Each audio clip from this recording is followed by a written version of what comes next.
Santapan Harian. Hari ini kita akan membaca Yohanes pasal yang ke-6, ayat pertama hingga ayatnya yang ke-15. Namun sebelumnya, mari kita berdoa. Kami bertelut dan merendahkan hati. Kami siap menerima terang sabda-Mu ya Kristus. Di dalam Kristus, Sang terang abadi, kami memohon. Amin. Yohanes 6 ayat 1-15. Sesudah itu Yesus berangkat ke seberang danau Galilea, yaitu danau Tiberias. Orang banyak berbondong-bondong mengikuti dia karena mereka melihat mukjizat-mukjizat yang diadakannya terhadap orang-orang sakit. Lalu Yesus naik ke atas gunung dan duduk di situ dengan murid-muridnya. Paskah, hari raya orang Yahudi, sudah dekat. Ketika Yesus memandang sekelilingnya dan melihat bahwa orang banyak berbondong-bondong datang kepadanya, berkatalah ia kepada Filipus, "Di mana kita dapat membeli roti supaya mereka dapat makan?" Hal itu dikatakannya untuk mencobai dia, sebab ia sendiri tahu apa yang hendak dilakukannya. Jawab Filipus kepadanya, "Roti seharga 200 dinar tidak akan cukup untuk mereka, sekalipun masing-masing mendapat sepotong kecil saja." Salah seorang dari murid-muridnya, yaitu Andreas, saudara Simon Petrus, berkata kepadanya, "Di sini ada seorang anak yang mempunyai 5 roti jelai dan 2 ikan. Tetapi apa artinya itu untuk orang sebanyak ini?" Kata Yesus, "Suruhlah orang-orang itu duduk. Adapun di tempat itu banyak rumput. Duduklah orang-orang itu, kira-kira 5.000 laki-laki banyaknya." Lalu Yesus mengambil roti itu, mengucap syukur dan membagi-bagikannya kepada mereka yang duduk di situ. Demikian juga dilakukannya dengan ikan-ikan itu, sebanyak yang mereka kehendaki. Setelah mereka kenyang, ia berkata kepada murid-muridnya, "Kumpulkanlah potongan-potongan yang tersisa supaya tidak ada yang terbuang." Mereka pun mengumpulkannya dan mengisi 12 bakul penuh dengan potongan-potongan dari kelima roti jelai yang tersisa setelah orang makan. Ketika orang-orang itu melihat tanda mukjizat yang telah diperbuatnya, mereka berkata, "Dia ini benar-benar nabi yang akan datang ke dalam dunia." Karena Yesus tahu bahwa mereka hendak datang dan hendak membawa dia dengan paksa untuk menjadikan dia raja, ia menyingkir lagi ke gunung seorang diri.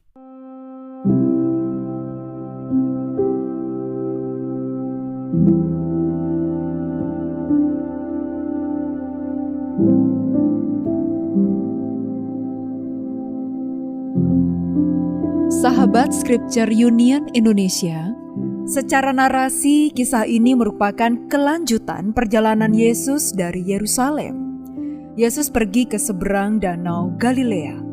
Di sana orang banyak mengikutinya karena ingin melihat mukjizatnya. Melihat orang banyak, Yesus bertanya kepada Filipus tentang kemungkinan untuk membelikan mereka makanan. Filipus menyatakan bahwa secara ekonomi tidak mungkin untuk melakukannya. Lalu Andreas menunjukkan seorang anak yang memiliki 5 roti dan 2 ikan. Dan melalui kuasa Tuhan Yesus, semua orang kenyang, bahkan tersisa 12 bakul.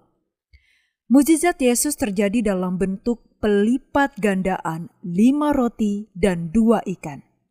Peristiwa ini menunjukkan bahwa Yesus peduli terhadap kebutuhan holistik manusia, termasuk kebutuhan fisik yang mendasar. Ia tidak seperti para rabi saat itu yang berfokus pada dogma dan ajaran dan tidak peduli dengan kebutuhan dasar umat. Yesus memperlihatkan bahwa keterbatasan manusia bukanlah penghalang bagi kuasa Tuhan. Dalam situasi yang tampaknya mustahil, Tuhan tetap mencukupi kebutuhan umatnya. Yesus mengucap syukur sebelum membagikan makanan.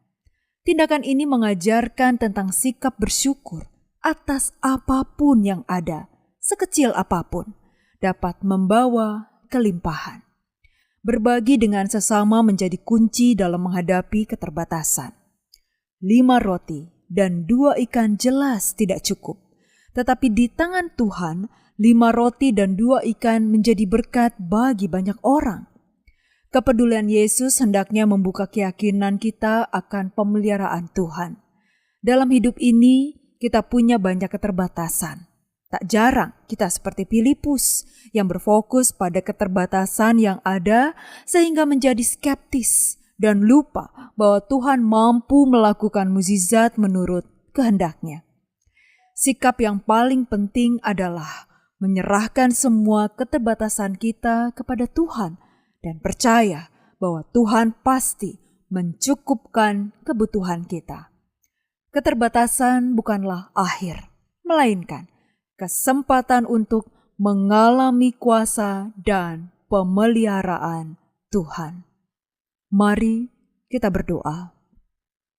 Kristus, dalam keterbatasan kami percaya akan mukjizat-Mu yang ajaib. Bantu kami untuk melihat keajaiban-Mu di tengah kesulitan dan ketidakpastian. Berikan kami iman untuk berharap dan bersyukur, karena kami tahu bahwa Engkau selalu hadir dan bekerja, bahkan ketika segalanya tampak mustahil. Kristus, di dalam nama-Mu kami berserah. Amin. Kiranya firman Tuhan yang Anda dengarkan menjadi berkat, hingga Anda memiliki kehidupan rohani yang segar, kuat, dan sigap. Jika Anda menginginkan buku santapan harian, silakan kirimkan nama, alamat lengkap, dan kode pos beserta nama radio yang Anda dengarkan ke nomor 0811 9910 377. Tuhan Yesus memberkati.